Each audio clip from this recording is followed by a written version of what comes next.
مين افضل في التربيه، الماعز ولا الاغنام؟ ده عنوان فيديو النهارده.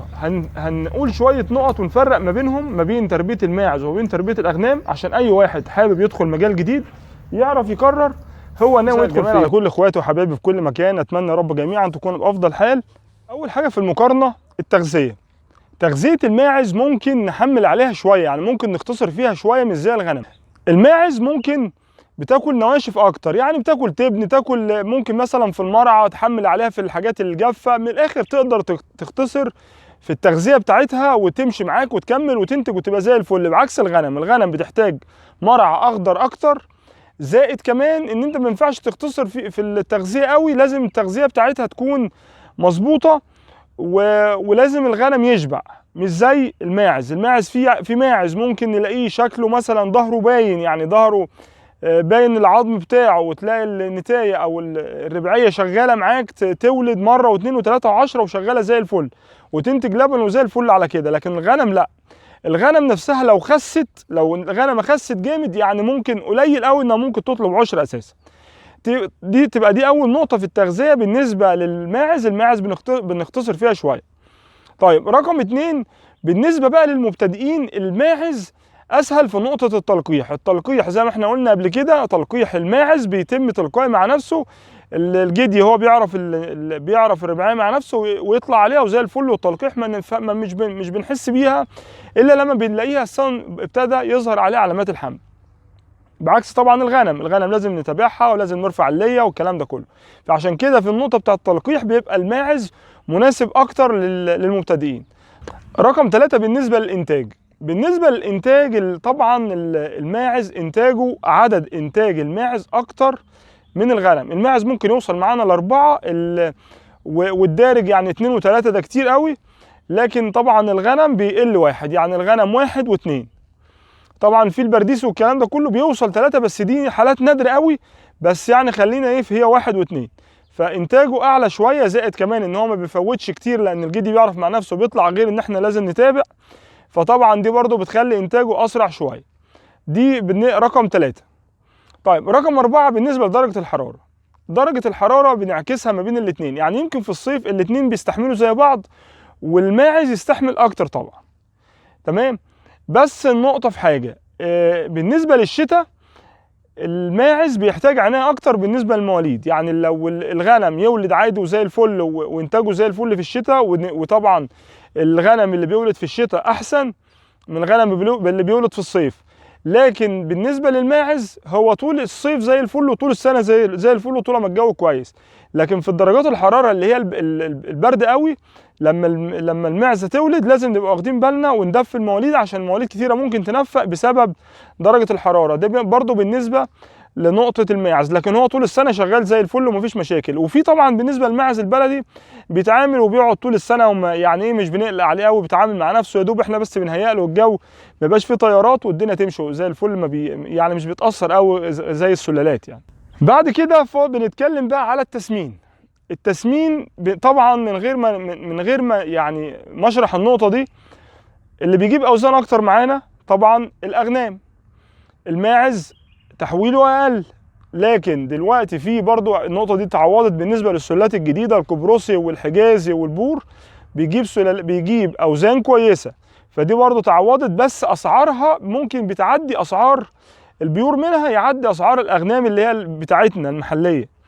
تمام. فهي برضو دي نقطه تعوضت، ايوه، لكن برضو بتبقى باسعار غاليه شويه. لكن الدارج والاسعار اللي في المتناول لا، يبقى كده يبقى هنشوف، يبقى المعيز اللي موجوده حاليا والبلدي والكلام والخلايط اللي هي الشام والحاجات دي، لا، موازينها لسه ضعيفه وتحويلها ضعيف. فبالنسبه للتسمين طبعا الاغنام اكتر، وكمان عليها طلب اعلى، خصوصا في المواسم. عليها طلب اعلى في السوق بالنسبه للمواسم. كتير نقعد مع ناس كتير قوي يقول لك بحب لحم الماعز، بحب اكل الماعز، ويقول لك اكتر من الغنم. بس نيجي بقى بالفعل ورأي السوق يحكم لا، ان الغنم اقوى بكتير في المبيعات. نيجي بقى لنقطة التكيف مع الجو ده. بتبقى يعني عايز اقول لكم ان الماعز عنده قدرة على التكيف اكتر من الغنم، خصوصا في الاماكن اللي هي يعني الغنم يحتاج مراعي واسعه ويميل للاماكن الواسعه، كل ما توسع له الدنيا معاه كل ما ينتج معاك افضل وصحته ومناعته تبقى اعلى. الماعز لا، الماعز ممكن حد يربيه فوق سطح وتبقى نتايات وكل حاجه وتشتغل وتمام زي الفل. ممكن مثلا تديله مكان فيه مرعى جاف بس زي الفل يشتغل معاك ومية مية. لكن الغنم لا، الغنم لو مثلا مرعى جاف بس طول الوقت هيتأثر معانا. لو جينا حبسناه في مكان ضيق برضه مش هيقدم معانا كويس. فبالنسبه لنقطه التكيف، المعيز بتتكيف اكتر. نيجي بقى لنقطه التكلفه والعائد. طبعا التكلفه بتبقى اقل، لكن برضه العائد انا بتكلم على الماعز. انا طبعا طلعت من العنبر عشان اعرف بس اتكلم معاكم. تكلفه الماعز بتكون اقل في التكلفه في المصاريف يعني، لكن كمان العائد اقل. بالنسبه للعائد الاعلى طبعا الاغنام بلا منازع، لكن برضو تكلفته بتبقى اعلى شويه، اعلى نسبيا يعني. فدي كده كانت نقط سريعه انا حبيت اوضحها لكم، يعني على اساس الناس اللي ناويه تبدا جديد تعرف تهيئ نفسها، هل ان هي تبدا بماعز ولا تبدا باغنام. طبعا الاثنين زي الفل. احنا كده وصلنا لنهايه الفيديو. ده كان فيديو سريع عن الفرق ما بين الماعز وبين الاغنام، عشان يعني نوفر عليك تعب ومجهود انك تكرر. لو انت الخلاصه ولو هتاخد برايي، لو انت لسه مبتدئ وما عندكش اي معرفه بالمجال، ابدا بالماعز في الاول، خصوصا لو هتبدا الايام دي على اساس ان الجو كده كويس يعني ولسه ما دخلتش في البرد قوي. وبرده بالنسبه للبرد، عشان بس انا نوهت على قصه البرد بالنسبه للماعز بس سهله، يعني الموضوع مش صعب ولا حاجه وبيتعالج وزي الفل يعني.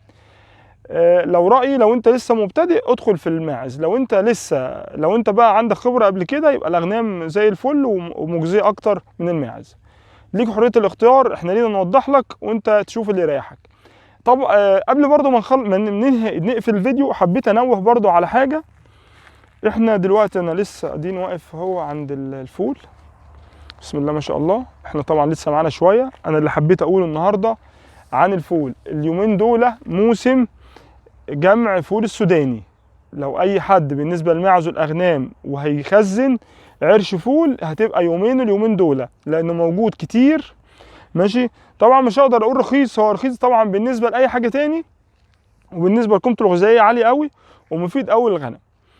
طبعا الفول بدا يصفر عندي شويه، ودي من علامات النضج باذن الله. طبعا احنا كده كنتوا عارفين ان احنا الارض هنا مزروعه عشان خاطر الغنم. هنا دي الارض، وادي العنبر اهو، تمام.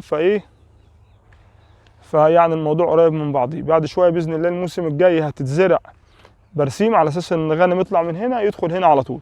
المهم مش هسيب الموضوع الاساسي، مش هنقول رخيص. انا سامع اسعار من اول 5000 لحد 7000 بالنسبه للفدان، بس ده طبعا على حسب. في ناس بتقل عن كده، بتبقى زارعين مساحات كبيره، وطبعا بيفرق ما بين كميه العرش. كل كميه عرش مش هي نفس كل فدان بيطلع نفس الكميه. زائد كمان لازم لما نيجي نشتري او لما نيجي نعبي، لازم نعبيه يكون نتاكد ان هو جاف جدا، يعني خلاص ما فيهوش نسبه رطوبه خالص. حتى لو اشتريناه من حد ولقينا فيه نسبه رطوبه، نسيبه عنده في الارض نقلبه، وبعدين قبل ما نعبيه في حاجه. لو احنا طبعا زي عندنا هنا مثلا ممكن نفرشه شويه تاني، يعني بعد ما نلمه من هنا او هنسيبه براحتنا على اساس ان دي ارضنا، فتمام يبقى نتاكد ان هو جاف. هنشتريه من حد يبقى ممكن نسيبه مفيش مشاكل عنده، ومثلا بدل ما ناخده النهارده ناخده بعدها بثلاث اربع ايام. اليومين دول اساسا اليوم بيفرق لان الجو حر جدا. طيب ربنا يجعله موسم خير على الجميع، وكل اللي زارعين محاصيل وخصوصا الفول السوداني ربنا يكرمهم الايام دي باذن الله. في بشائر كويسه بالنسبه للاسعار بالنسبه للفول والعرش، فربنا يبارك للجميع. كده احنا وصلنا لنهايه الفيديو النهارده، واستنونا باذن الله في فيديو جديد. السلام عليكم.